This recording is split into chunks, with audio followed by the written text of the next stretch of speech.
Hi, everybody. Thank you for joining us for the Navigating Your Career in Open Source. We wish we could see you all in person, but we decided to gather and do this panel anyway, virtually. So thanks for taking time to hang out with us. My name is Megan Bigelow, and I'm the Director of Reliability Engineering at VMware. And I'm really excited to introduce a number of other people that are joining us today. So what we're each going to do is say our name, our job, company, and a little bit about our journey into open source. So you've met me, but what I'd like to do is let you know that I've been in tech for about 20 years, and I started my career all the way at pretty much the beginning, which was help desk. I worked my way up to desktop support and then systems administration. And from there, I was able to parlay into a role in management. And after I spent some years managing tech support teams, I had an opportunity to join Heptio and lead their customer reliability engineering team, which is where I got my first start in open source. So what I'd like to do is, I also wanted to mention that this is my second KubeCon. The first one I went to was last year. And I'll go ahead and turn it over to Ria so she can introduce herself. Thanks, Megan. Hi, everyone. My name is Ria Bhatia.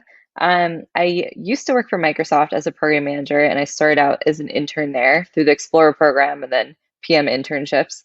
And I'll be joining Niantic. Actually, when this airs, it'll be this week. So I'm really excited. And at Microsoft, I was within the upstream team. So I've worked on open source projects like Virtual Kubelet and some other ones like Cluster API.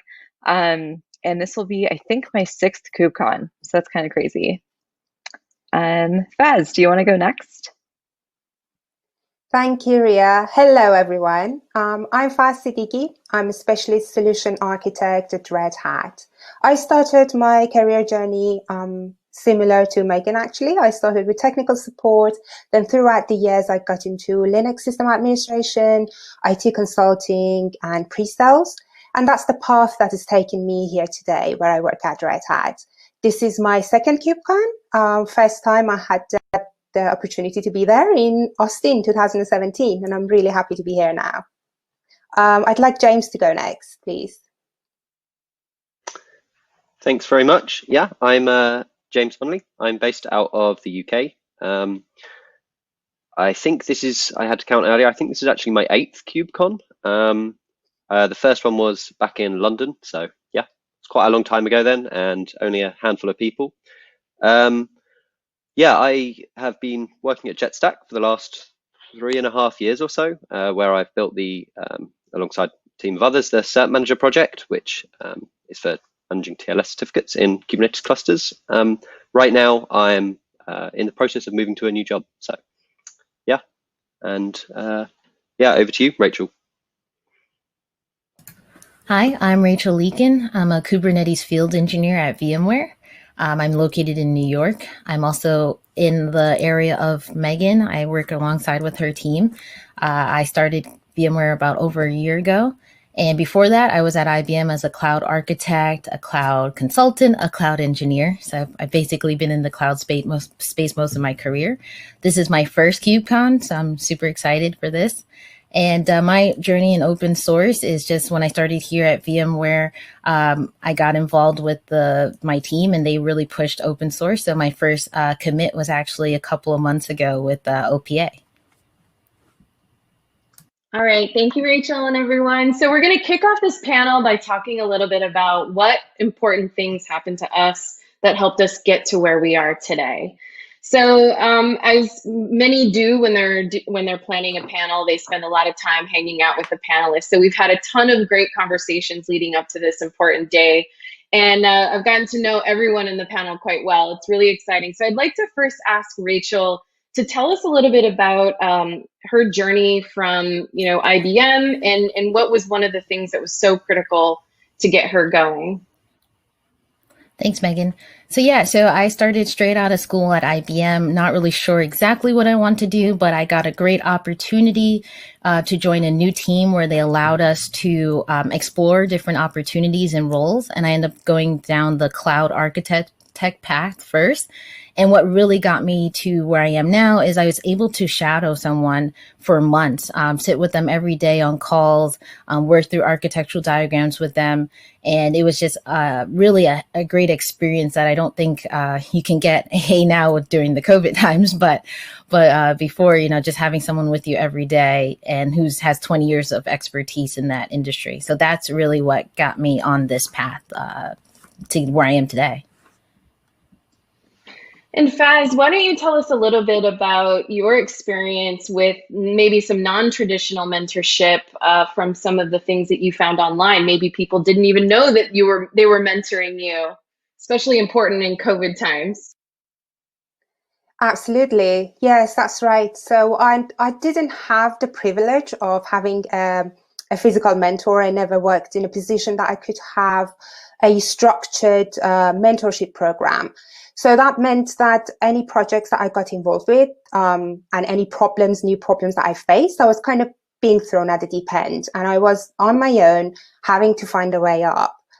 As dauntingly stressful that was to begin with, I'm kind of glad that I've gone through that experience because I do believe experiences like that help you become more resourceful and also give you the confidence to believe in your own abilities, which is something that's been helpful throughout my career and also in other aspects of life. But going back to how I would find these solutions or the support I needed, so the good thing about open source is the fantastic community behind it. Anytime I was facing a problem, I would go to a forum or a mailing list, and I would find a number of people who were happy to help. And at times, I would find myself somebody virtually mentoring me throughout the project I was doing, somebody that I'd never met before, and they probably live like all the way on the other side of the world. So it was a great experience, and that's one of the great things about this, specifically open source, which we're lucky to be working with in this day and age. And another good thing about tech is, as the days go past, the amount of information that's available at our fingertips compared to when I started about about 15 years ago, the amount of information that's available right now is not even comparable to what was available back then. There's so many online resources that you can go to. So the good thing is that if you want to succeed at a career in tech, all you need to have is just courage and determination and an internet connection. And then you're well on your way to success, really. Thanks, Faz. That actually resonates with me quite a lot. And just to Ria, since she used to work at Microsoft, I lived and died by the Microsoft forums in my early days. So thanks to all those people that were contributing to them. So given that we now basically sit in front of a computer all day and use virtual meetings for literally everything, including educating our children, I wanted to talk about a real topic that hits all of us, which is burnout. And Ria has a few thoughts on this that I thought would be great to kick off. And then maybe after that, we can go to James. So go ahead, Ria, tell us about your recent experience with burnout. Yeah, so about 2 years into Microsoft, so maybe about a year ago, I experienced a lot of burnout, and I didn't really realize what was happening until I was almost out of it, I think. And the reason was not because I had too much work, honestly. It was really because of just some random roadblocks that we couldn't pass on our own. It wasn't something that I could control. And that was really difficult. And I think a lot of people, especially early in career, face these problems and are like, wait, this is something I actually can't solve. And a lot of us take it personally. I know I did for a while, but I had a lot of great support. Thankfully, my manager, some great mentors at Microsoft who helped me come out of that burnout, but also gave me space to just recuperate, to learn on my own, and then gave me a great project to jump into once I was ready. And I'm really thankful for that. So it's super real. And I think now that we're sitting in front of our computers every single day, like working from home is a different experience.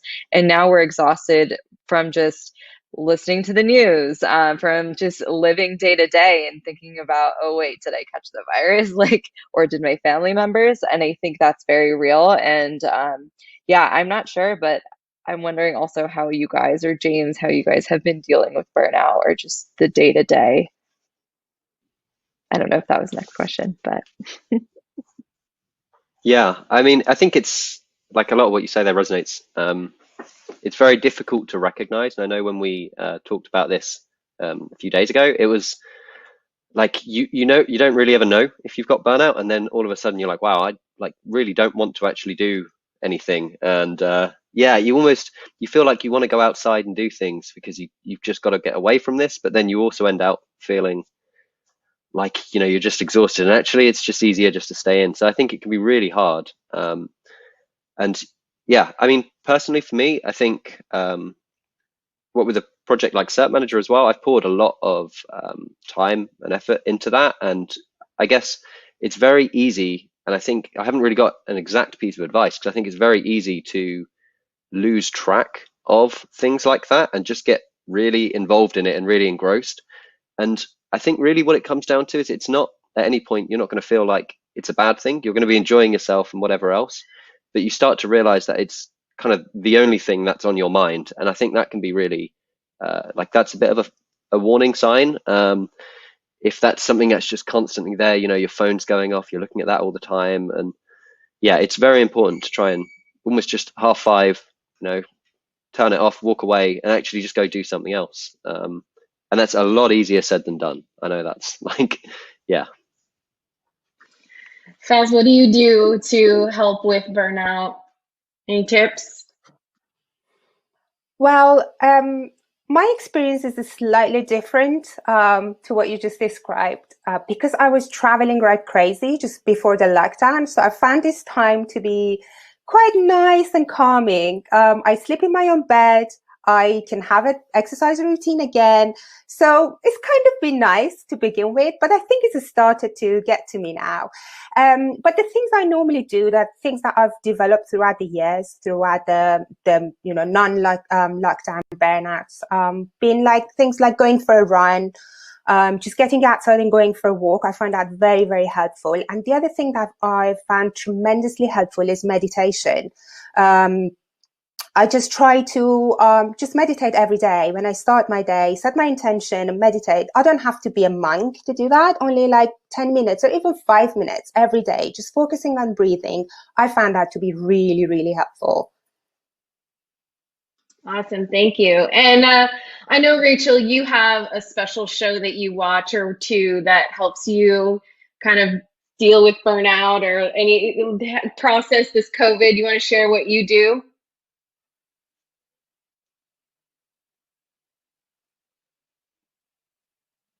Okay, well, it's okay. I think, what is it, like 90-minute fiance or something? So anyway.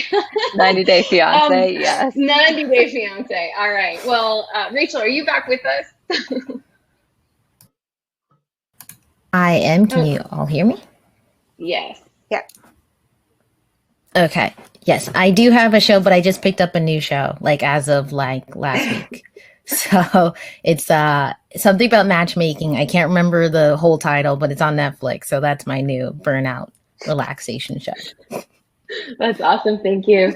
Okay, so what I'd like to do now is move on to a part of our panel where we talk about what personal steps we each are taking to encourage other people, especially a broad audience, non-dominant culture folks, to be a part of open source. I think many of us know that being able to contribute to open source requires a tremendous amount of free time, and not everyone has access to free time or necessarily the you know, direct access to the skills that it takes, or they might feel like they don't have the skills that it takes, even though that isn't true. So I'd like to start with Rachel. I know you're participating a lot in some activities at work. Can you tell us how you are encouraging other people to get more involved in open source? Yeah. Yep. So I'm actually on the Black at VMware pod, which is an ERG here at VMware. And what I personally, I'm the remote lead for that. So I'm personally trying to get people in different minority groups, so not just the Black pod, but the Latin pod, the LGBT pod, is to get us more involved in upstream contributions. It's not something that I think a lot of people around me have been exposed to. So I am trying to lead that exposure and kind of encourage them to explore the possibilities by doing tech talks with them and showcasing them how and giving them steps on how they can get involved slowly, right? And without having it being overwhelming, especially since we all have our day jobs. Thanks, Rachel. Okay, James, you have spent a lot of time moderating the Kubernetes community, which I think we now have, what, over 100,000 people in it. Can you tell us a little bit about that experience and how you feel like that contributes, or how you can sort of leverage your influence to bring a broader space, safer space for others? Yeah, so for anyone that doesn't know, the Kubernetes Slack, as you say, Megan, I think it's something around about 100,000 people on there. And as of a year and a half, 2 years ago, we have actually established a much more formal kind of process and administration kind of plan for everything. So within the Slack community, obviously, we have our guidelines. We've got the CNCF code of conduct we kind of inherit and then extend with some more specific to Slack sort of, I think it's the communication guidelines. You'll find it on the Kubernetes community repo. But kind of beyond that, it's very easy to have a document. It's a bit harder to make sure that people follow it. So Catherine, who worked on the Enterprise team at Google, put together a whole load of new Slack automation for us. So we've now got things like the report message feature that people can use to, privately report any message that they see across the community to us as administrators. And we make sure we're globally distributed. So someone at all times, well, at least I think it's at least 2 or 3 people at all times are there to staff it. And, it's fairly informal. It's mostly volunteer run. I don't think any one of the major contributors specifically dedicates an individual to work on community, like Slack administration at least. But yeah, so we have that there, and I think it's especially important because, I mean, even in the time that we've been doing it, you see odd messages and kind of, well, it really does go from the odd weird message or something that's a bit advertising-y. So you definitely see a lot of passive aggressive sort of behavior and things like that. And I think it's important that these things are dealt with promptly, because otherwise, if you come back 4 hours later, 5 hours later, and then start responding, it already has an effect. People see it, and it starts to set the tone for the whole community. And I think, these small things, they all kind of add up. And then when it comes to someone who's just got a bit of a question, they don't know what they're doing, they don't know how to get involved, it can make people feel really uncomfortable if, the last time someone asked a question, they got a "let me Google that for you" link back that just, tells them read the docs, and it's not constructive to help anyone. So yeah. Thanks, James. And Faz, you have taken a slightly different approach. You work with academia. Can you tell us a little bit about that? Sure. So I'm quite fortunate to work for a company that not only given me this lovely fedora, which I like to wear for panel shows, but also allows me to be quite active in the open source space. So whatever I do at work is sort of contribution to open source space. But on top of that, I'm also involved with both universities that I graduated from and volunteered as a mentor specifically for female graduates. And I'm hoping by doing that, I'll be able to give back and also try to encourage and kind of attract more talent into this space. And also with the situation that's going on at the moment, unfortunately, with a lot of job losses at the moment, there are people, some of my friends who've lost their jobs.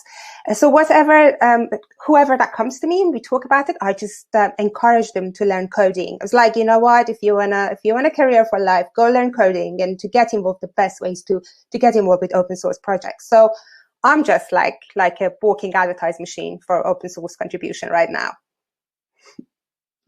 Awesome, thank you. And when we all got a chance to hang out earlier this week, Ria was telling us about a cool thing that Microsoft had started doing related to asking people to file tickets upstream. And can you tell us some more about that? Because I can totally see that being a really great way to get lots of people to contribute. Yeah, definitely. So especially in the upstream team, a lot of the projects that we create and work with the open source community, like a lot of our customers end up loving those projects. But the thing is, they're used to going through like our Microsoft process of filing a ticket with us or trying to reach us internally. And so what we've been trying to do, and especially when I was there, was actually push these customers to engage with us in the open source community. So that's joining the Kubernetes Slack or filing an issue. Because we also automatically, any open source issues that have open source projects, we actually close those tickets. So none of our engineers end up seeing those tickets because ideally all of that should be focused through open source, which is great because then we start to get more open source engagement, we get more usage, we get sometimes bug fixes from these customers because they're actually using this stuff. And so, yeah, I think it's been great and I hope to continue that in my journey through Kubernetes. Awesome. Okay, so we're running out of time. So what I wanted to do is just close this panel up with a key takeaway. So we'll go around the room and we'll say a final 1-minute thought about what we think is a key takeaway for our audience, and I'll go ahead and get started.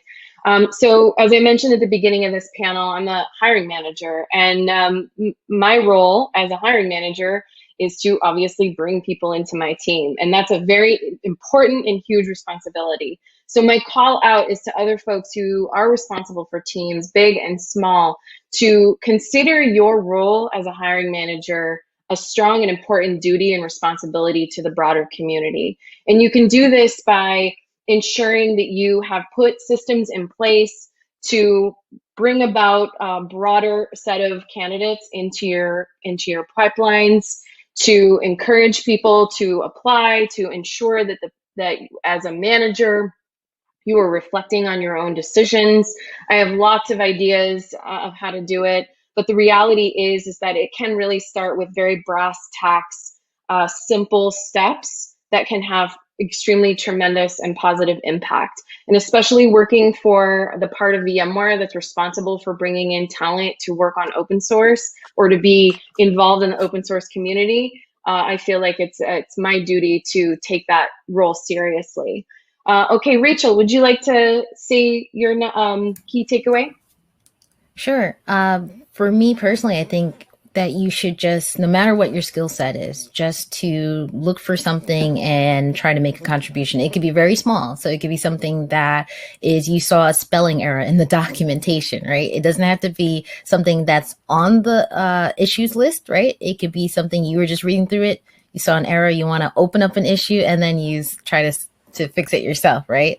So that's a good way to get started. And it doesn't matter what your skill set is. If you're not a strong coder or a strong front end, back end, whatever it is, there's something out there for you. And it doesn't also have to be one of the major projects like Kubernetes. It could be one of the smaller projects, upstream projects. So look around and see whatever it is that your strong set is and try to get involved that way. Ria, how about you next? Cool. So my takeaway is something a little different. It's related to mentorship, but it's something that I'm actually actively doing right now, but build out a set of like a board of advisors. And these are people that are possibly in positions that you want to get in the next couple of years or maybe long-term goals. And these are folks that you can talk to about your career, industry, and hopefully just ask them more questions about what's going on at work.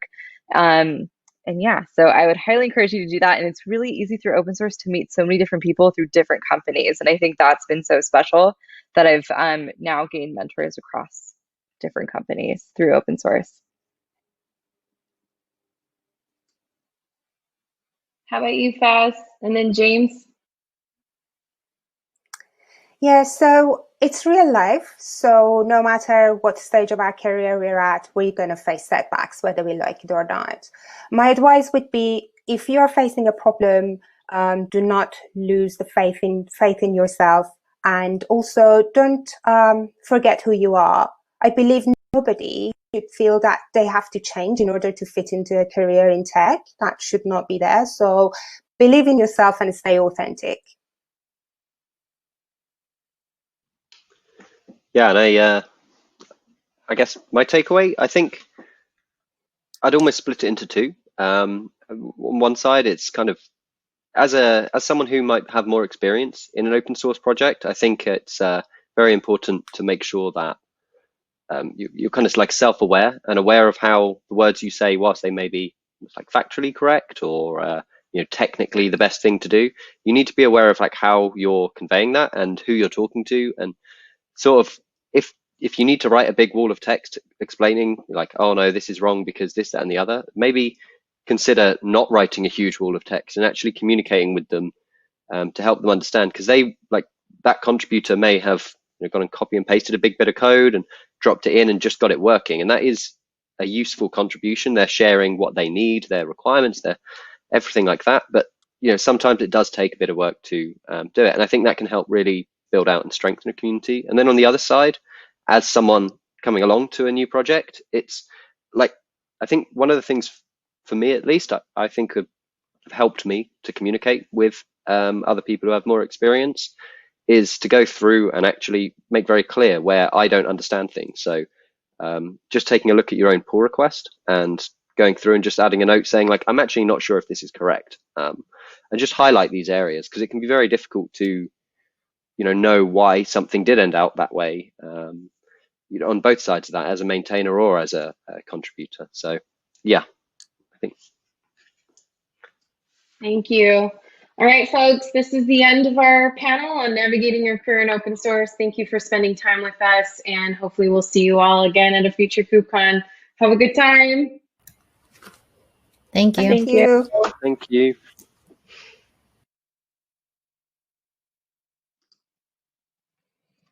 Hi, everybody. Thank you for listening to our panel. And we are really excited to be here with all of you to answer some questions. We're really lucky that we have everyone that was in the pre-recording here today, even though some of us are in the US and it's a little bit early on the West Coast. The first question that we are going to answer is what kind of job titles indicate open source work? So I'll take a step at that, and then I'll direct it to see if she has anything else to add. What I've found in the 2 years that I've been involved in open source is that the job titles are, there isn't a lot of clarity in the job title itself. Generally, if you are working within a business unit or a department at a company that does a lot of open source work, most of the engineering titles are going to also have an open source component. But as you heard in this panel, all of us have very different titles, and we all have some relationship to open source. So it's not a foregone conclusion.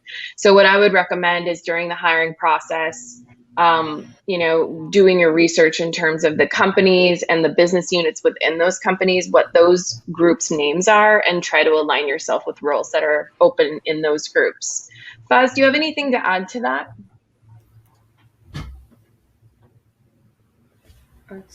Can you hear me? Yes, I thought I was not. No, I agree. There isn't much I could add, so I totally agree with what you went through. Awesome. Cool. Thank you. Okay, so the next question is, how do you all handle work and open source contributions, or does your work involve open source contributions? And I'm going to ask Rachel to take that question. Yeah, so I've actually been lucky where my role does have some open source component to it. It's not like a full requirement of my role, but my management team and the people around me all are involved in that, in the open source community, and they actually provide a lot of contributions. So they've also encouraged me to do it. So it's my choice, but I'm able to incorporate it into my everyday work if I choose to. Thank you, Rachel. Okay, so the next question is, are you all working on open source as a part of your day job, or is it more like a side hustle? On both scenarios, how do you handle the balance? Do you get support from your employer? And James is going to take that one. Yeah, so I mean, speaking for myself, I do work as part of my full-time job on open source. I think it's obviously a lot of us have a lot of internal things to work on too, and I think one of the things there is like one of the things that's important there to be able to get the time to contribute and actually work within the upstream community is kind of demonstrating to your like managers and your reporting chain that like it's not just you wanting to do something fun. This is something that is bringing value back to the company, and like how you pinpoint exactly that and kind of sell it, because it is almost a sale in some companies, especially if your company isn't so open source first, can be difficult. But I think almost demonstrating, if we go off and fork this project or build something internal, then all of these benefits that we're getting from cloud native technology, everything that you've kind of built yourself up to go and use something like Kubernetes already, you start to lose because you're now building your own, siloed walled garden again, instead of working within that wider community. So in turn, a new project comes out that integrates with, I can speak to Cert Manager, if you say Tecton comes out and supports something like Cert Manager, if your organization's developed its own certificate management tooling, you can't just benefit from that. So you can almost sell it there on the cost that they're going to have to come along and then build the next integration and the next one and the next one. But I do think it's kind of down to your organization, the type of work you're trying to do. And then in terms of balance as well, how do you keep the balance between them? I think that's also difficult because you can quite quickly lead to kind of burnout and things like that if you're working too much and not getting the support you need. So making sure that your manager does support you in what you're doing, making sure that they do understand why you're doing these things, and not just doing it as a secret, but being quite open about the fact that you are contributing and promoting that. Yeah. Awesome. Thanks, James. Okay, so we've got another question on deck. There's quite a few. It's really exciting. And this one's directed to Ria. Will you talk on how to get paid doing open source? I think that's a really important question that a lot of people want the answer to. Yeah, it's also a hard question to answer because there's, I think, a couple different ways. But first of all, it's really exciting. GitHub rolled out a program where if you have a lot of contributions in open source, they'll actually pay you. And I think some people got some hefty sums from that program. So you can definitely check that out if you're not part of a company, etc., and you want to do something independently. Otherwise, I think that honestly, unfortunately, the best way to do open source is through your full-time job and making it a part of your role, whether it's a side project you're working on or whether it's like your core role. There's open source projects across the board, and I'm sure it could fit in almost any kind of industry. So that would be kind of amazing if you could talk with your manager and figure that out. I think it's the best way, honestly, is through your role. And you get paid, so. Thanks, Ria. Yeah, definitely getting paid is extremely important. Okay, so we've got another question here, and this I'm sending it right back to James. At my company, it is a real issue to contribute to open source because of either my company's, my customer, or both policies and contracts. Do you have any experience or guides to help on that situation? Yeah, I mean, I'd kind of call back to what I was saying before. It's the legal things, the policies and contracts, they're not something that, well, depending on the size of your organization, they're not necessarily easy to change. So I think you do need to get buy-in there. And if you're in a place that doesn't kind of by default see the value in it, then you need to start small there, unfortunately, I think. And it's kind of the way it is. If you're somewhere where you've got, there is a little bit more open to open source contribution things, it maybe is more a case of piecing together and connecting the right people up, the advocates for open source, as well as legal, and then someone above them who can sort of negotiate and actually kind of talk through with these various teams kind of the value and why this needs to happen. But yeah, certainly with kind of contracts and policies, I think that can be, that's certainly one of the hardest bits. I know getting something through a legal department is not a fun activity at all. So. Thank you, James. Okay, we're almost out of time, and we have one more. We're going to have time for one more question. Okay, so this is directed to you, Faz. I'm getting confused when I want to join open source projects for contribution. Could you suggest a few projects for who wants to start in open source? Sure, there's plenty of stuff you can get involved with. Some of the immediate stuff that are the things close to me I can suggest would be with the upstream version of OpenShift, which is called OKD. If you want the Kubernetes space, to contribute in the Kubernetes space. And also I personally specialize in Ansible. If you want something other than just pure Kubernetes, AWX project would be something you can start working on. All right, folks, we are at the end of our Q&A period. This is our chance to say goodbye to all of you. Thanks for hanging out, and we hope to see you all again at some time in the future KubeCon. Goodbye, everyone. Bye. Thanks for coming. Thank you. Thank you.